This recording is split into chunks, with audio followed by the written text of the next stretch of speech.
작년 12월 한 여론조사 기관에서 우리 사회가 가장 중요하게 여겨야 할 가치는 무엇이라고 생각하십니까? 라고 묻고 이에 대한 응답을 공개했는데요. 가장 많이 선택을 받은 응답이 무엇이라고 생각하시나요? 맞아요. 바로 공정이 가장 많은 선택을 받았다고 합니다. 2위로는 평등, 그다음 정의, 법치, 성장, 자유 등등 이런 순의 응답이 나왔다고 하는데요. 이 질문의 응답에서도 볼 수 있듯이 사람들은 공정을 어떤 가치보다 더 중요한 가치라고 생각하고 있으며, 이에 대한 응답을 조금 더 의미를 두어 생각해 보자면 사람들이 앞으로 바라는 시대 정신은 바로 공정임을 알 수 있는 것이죠. 그도 그럴 것이 작년 한 해를 곰곰이 살펴보면 경제, 정치, 문화, 사회 전반에서 이 공정을 빼놓고 설명하기는 참 어려운데요. 오늘날 우리 사회가 공정하지 못하다고 여겨지는 사회여서 그런지 더더욱 이 공정을 외치는 목소리들은 사회 곳곳에서 들렸던 것 같습니다. 그렇다면 우리는 여기서 한 가지 질문을 할 수 있을 것 같습니다. 바로 공정이란 무엇일지 말입니다. 사람들이 생각하는 공정은 무엇이길래 이 사회 곳곳에서 또 사회 전반에서 중요하게 여겨달라고 외쳐지고 있는지 우리는 생각을 해보지 않을 수 없을 것 같습니다. 공정. 과연 공정은 무엇일까요? 또 한편으로는 공정과 공평의 차이를 들어 공정한 게 공평한 거 아닌가라고 이 공정과 공평을 동일하게 생각하기도 하고 또 헷갈려 생각하기도 하실지도 모르겠습니다. 또 우리가 생각하는 이 공정하다, 이 공정한 것은 무엇일지 고민을 해보게 되기도 하는데요. 먼저 이 공정을 사전적 의미로 살펴보면 공평하고 올바름이라고 합니다. 공정은 이 공평이라는 의미와 더불어 올바름이 덧붙여져 있는 것입니다. 공정이라는 단어는 공평보다는 포괄적인 단어인데요. 이를 조금 더 쉽게 이야기하고자 한 교수는 이 공평과 공정을 빵을 나누는 것으로 표현합니다. 공평은 5명의 아이에게 빵을 동일하게 나눠주는 것이고, 공정은 5명의 아이 중에서 오늘 일을 조금 더 많이 한 아이에게 조금 더 많은 빵을 나눠주는 것이다 라고 표현합니다. 즉, 공평은 어떠한 상황이나 능력에 상관없이 동일하게 나누는 것을 의미하는 것이고, 공정은 사람의 상황과 능력에 따라서 나누는 것이라고 볼 수 있는 것이죠. 그림을 하나 보겠습니다. 아마 이 그림을 많은 곳에서 보셨을 것 같아요. 이 그림을 보면 공평과 공정이 명확하게 이해되실 것 같습니다. 두 그림 모두 세 사람이 야구 경기를 보고 있기 위해서 서 있다는 것은 동일합니다. 그런데 이 왼쪽 그림에서는 공평하게 박스가 주어져 있고, 오른쪽 그림에서는 각자의 키라는 상황과 조건에 따라 공정하게 박스가 주어져 있는 것을 우리는 볼 수 있습니다. 이와 같이 공평과 이 공정은 차이를 가지며 우리 사회가 정의로운 사회가 되기 위해서는 이러한 공정한 사회가 되기 위해 노력해야 한다고 이야기합니다. 그런데 한 가지 그림을 더 보여드리려고 합니다. 이 그림이 무엇을 의미하는 것 같으신가요? 바로 우리의 현실이라는 것입니다. 자본주의 또 자유경쟁 사회에서 이 박스가 자본을 뜻한다면 더 많은 노동을 할 수 있는 사람이 더 많은 자본과 명예와 위치, 이와 같은 물질을 가질 수 있다는 것이죠. 그림에서도 아이보다 어른이 더 많은 자본과 능력을 가지는 것이 공정한 일인지도 모르겠습니다. 아마 우리가 역시 처음 이 공정과 같은 그림보다는 이 현실의 그림에 더 마음이 가고 또 우리는 더 많은 박스를 가지기 위해 달려가는 것이 우리의 공정이며 그 마음이 우리 안에서 있는 솔직한 마음과 생각이지 않을까 싶습니다. 처음 빵을 분배하는 이야기에서도 마찬가지로 일을 많이 한 사람이 빵을 가져가는 것이 더 옳다고 생각한 것처럼 우리의 삶에서는 이와 같은 논리와 이와 같은 방법이 너무나 당연하게 자리 잡고 있음을 볼 수 있습니다.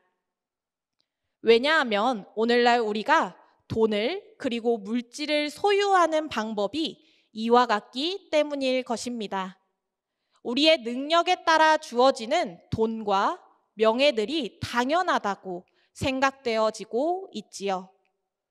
돈을 많이 벌기 위해서는 더 많은 시간을 들여서 노동을 하거나 혹은 자신의 가치와 자신의 스펙을 쌓는 행위들을 통해 이 돈과 물질들을 쟁취해 나가는 것이 오늘날 당연한 사회가 되었습니다. 또 우리는 이것을 공정이라고 부르지요. 그렇기에 오늘날 사회에서 가난한 사람들, 즉 돈과 자본을 많이 취하지 못한 이들을 도태되었다라고 표현합니다. 노력하지 않아서 혹은 공부하지 않아서 혹은 게을러서라고 말하면서 그들의 가난한 상황을 정당화하여 비판하지요. 그래서 우리는 저렇게 되지 않으려면 공부를 해야 되고 저렇게 되지 않으려면 자기 개발을 해야 되고 또 저렇게 되지 않으려면 자격증을 따기 위해서 내 능력과 내 가치를 다른 사람들에게 인정받을 수 있는 가치와 그것을 목표로 두고 살아가곤 합니다. 그런데 너무나 슬프게도 우리 사회뿐만 아니라 기독교 그리고 우리 교회 안에서도 이러한 능력주의의 바탕이 된 공정은 만연합니다. 돈을 많이 벌고 사회에서 높은 위치 또 높은 명예를 가진 사람을 교회 안에서도 하나님의 축복이라고 부르고 또 하나님이 함께 하신 과정으로 이야기되어지며 하나님의 은혜와 하나님의 나라가 마치 나의 노력과 나의 의로 들어갈 수 있듯이 말해지곤 합니다. 물론 그러한 삶 가운데 하나님의 섭리와 역사하심이 아예 없었다라고 확언하기는 조금 어렵습니다. 하지만 자신의 능력으로 돈을 많이 벌게 된 것이 과연 하나님의 자녀로서 성공한 삶인지 또 돈과 물질을 많이 소유하게 되는 것이 하나님의 축복과 은혜인지 또 하나님의 나라와 은혜가 우리의 노력과 생각, 우리의 의로 갈 수 있는 것인지 우리는 고민해 보아야 한다는 것이죠. 혹시 지금 이 이야기를 들으면서 마음속에 스멀스멀 불편한 마음과 이해되지 않는 마음들이 피어오르실지도 모르겠습니다. 능력에 따라서 또 자신이 일한 만큼에 따라서 돈을 버는 게 오늘 사회에서 당연한 것 아닌가? 그게 왜 아니라고 잘못되었다고 이야기하는 것 같지? 라는 마음이 드셨을 수도 있을 것 같습니다.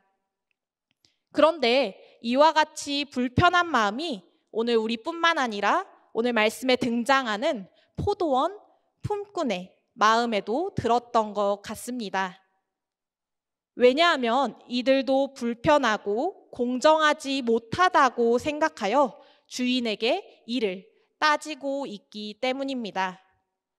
그렇다면 예수님은 이와 같은 비유를 드시면서 사람들에게 그리고 오늘 이 말씀을 바라보는 우리들에게 무엇을 말씀하고 계신 걸까요? 주님이 말씀하시는 공정은 무엇일까요? 이에 대한 해답을 오늘 말씀에서 함께 찾아보고자 합니다. 우리가 함께 읽은 이 본문은 포도원 품꾼 비유 혹은 일꾼 비유라고 불려지는 본문입니다. 이 비유는 마태복음에서만 등장하고 있는데요. 이 비유를 자세히 살펴보면 포도원 주인과 일꾼, 관리인이 등장하며 이야기가 진행되고 있습니다.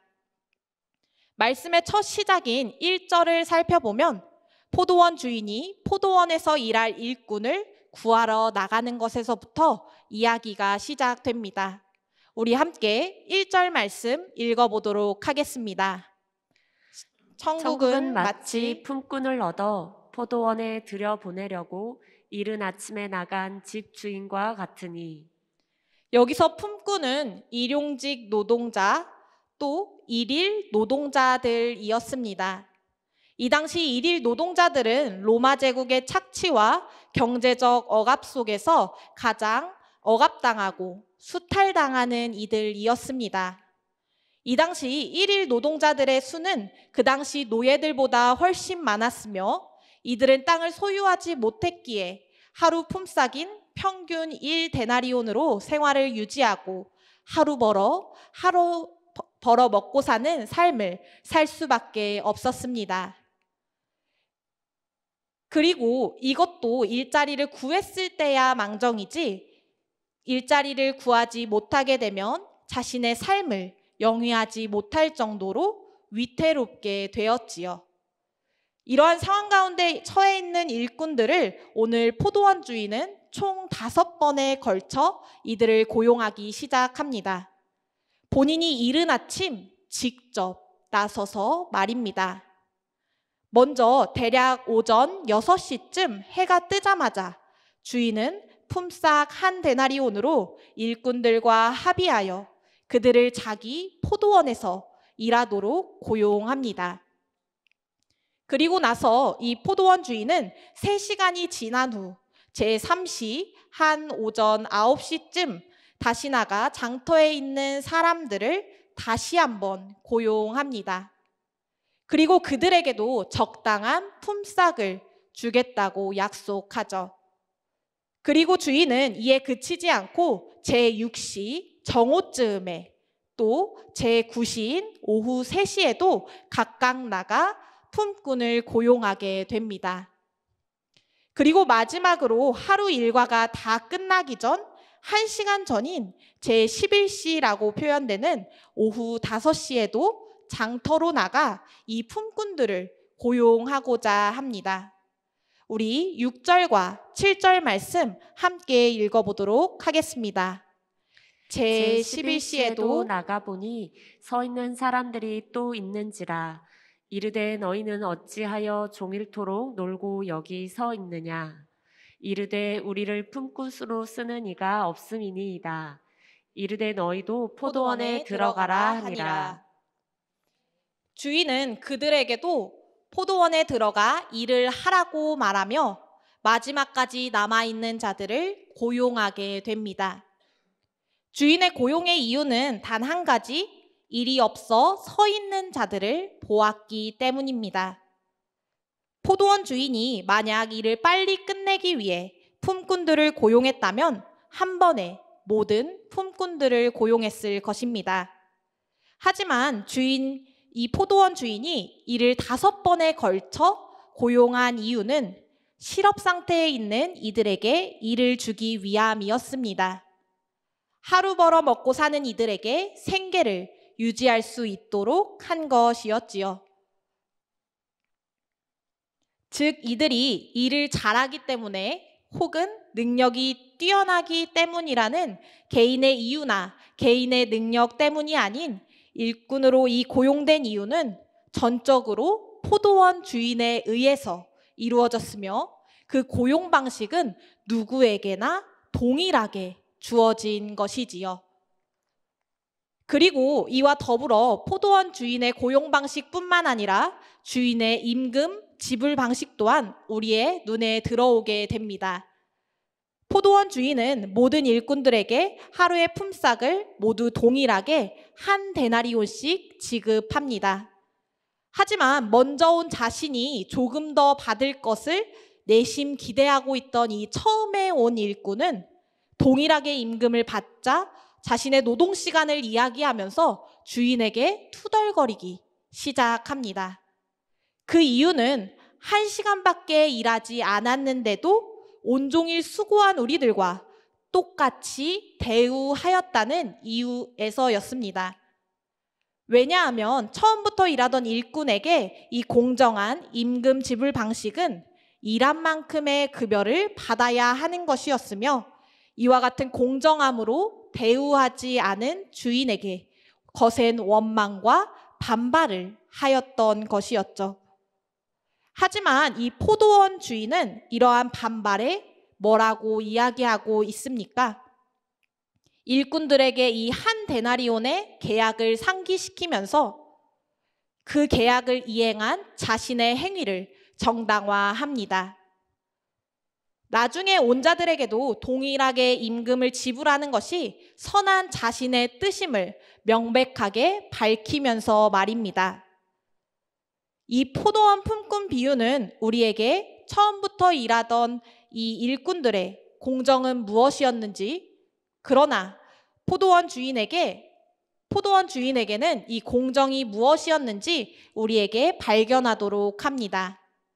먼저 온 일꾼들에게 이 공정은 다른 사람보다 더 많은 시간을 일했기에 더 많은 급여를 받는 것이 공정이었습니다.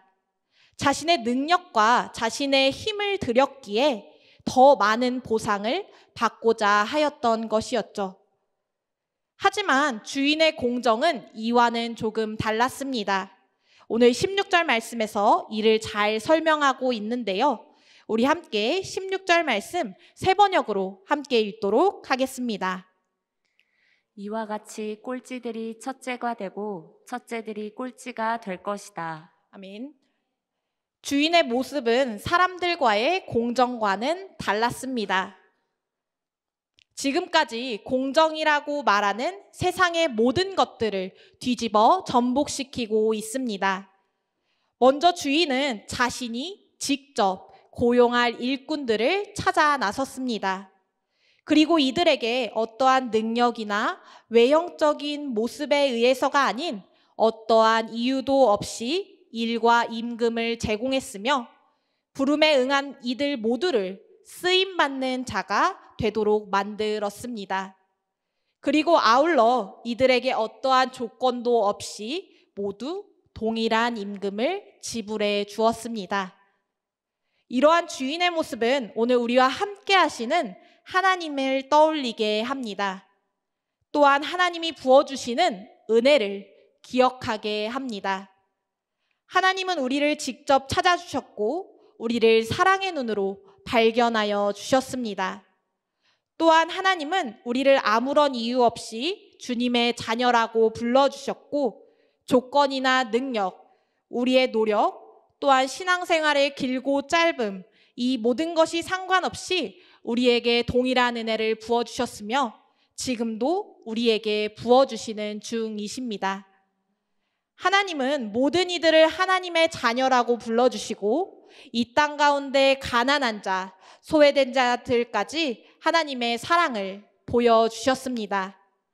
하지만 오늘 우리 사회는 너무나 잔인할 정도로 구조적 불평등, 또한 부의 대물림과 엘리트주의가 만연해 이 가난한 자, 소외된 자, 헐벗은 자들을 배제하고 혐오하는 것을 정당화합니다. 저런 사람이 저런 직업을 가지고 저런 일을 하는 것들은 다 공부를 안 해서 그래. 혹은 저 사람이 가난한 것은 노력을 안 해서 그래. 또 그렇게 우리가 비판하고 비난하는 것들이 또 우리가 가지고 있는 부와 명예와 돈들이 우리의 공정이라는 이름으로 합리화됩니다. 그런데 우리에게 주어지는 이 부와 명예, 또 돈들이 우리의 노력과 공정한 과정 속에서 주어지는 것일까요? 태어날 때 재벌의 자식으로 태어난 사람과 하루 벌어 하루 살기도 힘든 가정에서 태어난 사람이 동일한 선에서 출발한다고 하여 평등한 것이고 공정한 것일까요? 알바를 하면서 공부하는 사람과 부모의 경제적인 지원에 의해 오로지 공부에 집중할 수 있었던 사람이 과연 동일한 출발선에서 공정하게 출발한 것일까요? 이에 대한 답을 오늘 하나님께서는 말씀을 통해 우리에게 이야기하고 계십니다. 하나님은 오늘 우리가 옳다고 당연하다고 생각하는 모든 상식과 사회적인 구조, 이 모든 것들을 엎으시고 우리에게 오신다고 말씀하십니다. 노력과 능력, 명예가 아닌 부름에 응하는 모든 이들을 주님 안에 쓰임받는 자녀로 불러주시고 또한 쓰임받는 자녀로 만드시고 세상 속에서 신음하고 있는 이들에게까지도 하나님의 자비와 하나님의 사랑을 동일하게 부어주신다고 말씀하십니다. 이러한 하나님의 모습은 오늘 우리의 기준으로 도무지 이해할 수 없기도 합니다. 그러나 하나님 나라는 오늘날 우리의 삶과 구조로 이해될 수 없고 완전히 다른 방향에서 이루어지는 나라입니다. 그곳에서는 누구도 차별받지 않고 소외되지 않으며 모든 사람들에게 동일하게, 아니 꼴찌가 첫째 되는 역전의 역사가 일어납니다. 그곳에서는 모든 이들에게 동일하게 하나님의 은혜가 주어지고 또한 부어지게 되지요. 오늘 하나님의 놀라우신 은혜와 자비를 경험한 우리는 세상의 방법과 구조들을 따르는 것이 아닌 하나님이 우리에게 값없이 부어주신 은혜와 그 사랑의 길을 따르기를 소망합니다.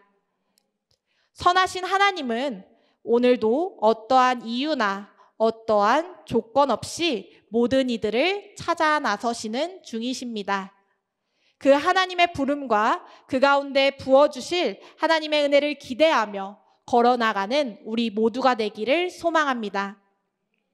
한치 앞을 예측할 수 없는 그 주님의 길에 함께 손잡으며 나아갑시다.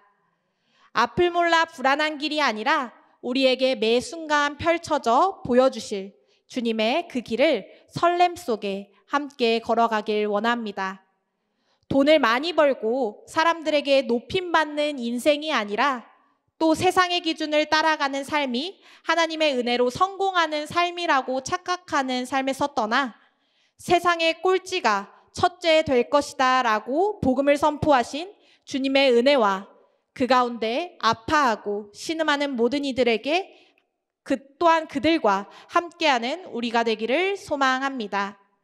하나님의 공정과 정의 속에 우리의 삶을 기대하며 맡기는 저와 여러분, 오늘 우리 모두가 되기를 이 시간 진심으로 소원합니다. 이 시간 함께 찬양하길 원하는데요.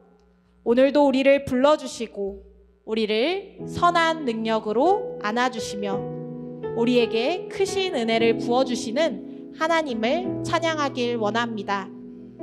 우리가 하나님의 나라를 이루어가는 것은 우리의 생각이나 우리의 뜻대로 이루어지지 않기에 우리가 절망 가운데 또 고난의 길로 또 우리가 이해되지 않는 길로 걸어갈 때가 많을 것입니다. 하지만 우리 주님만 의지하고 믿음으로 나아가기를 소망합니다. 주님만 의지하고 그 하나님의 나라가 올 날을 고대하며 맞이하길 소망합니다. 그 영광의 날을 기대하며 나아가는 우리가 되기를 이 시간 진심으로 바라고 기대하면서 그 마음 담아 함께 찬양하시겠습니다. 주 선한 능력으로 안으시네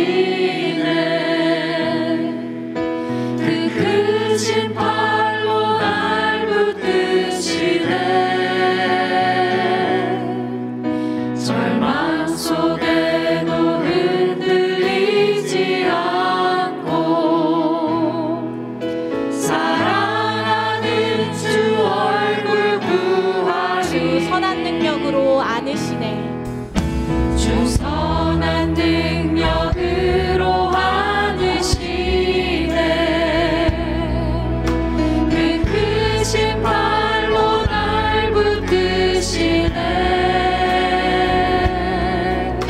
절망 속에도 흔들리지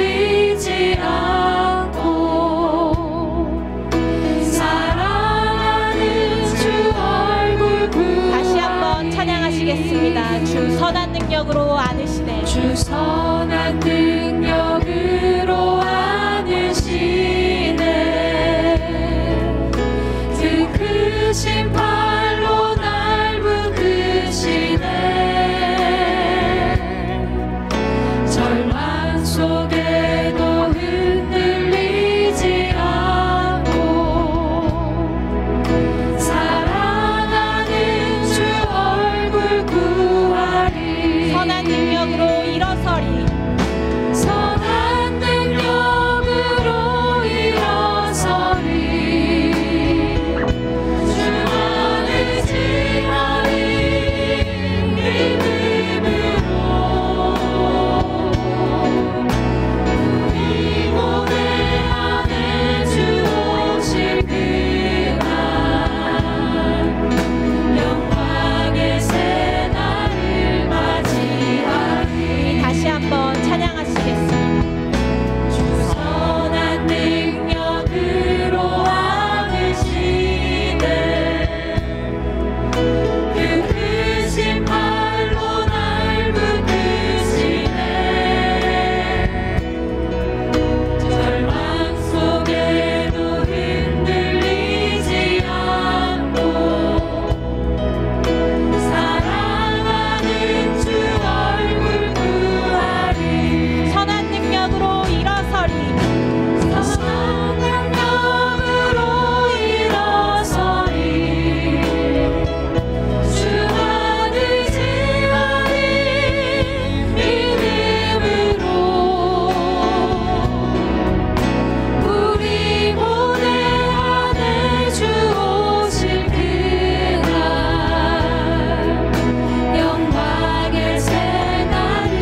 영광의 새날을 맞이할 수 있는 주님의 자녀가 되기를 원합니다. 주님이 이루시는 그 나라를 기대하는 자녀가 되기를 원합니다. 이 시간 그 간절한 마음 담아 주님의 이름 한 번 부르시고 함께 소리 높여 기도하시겠습니다. 주여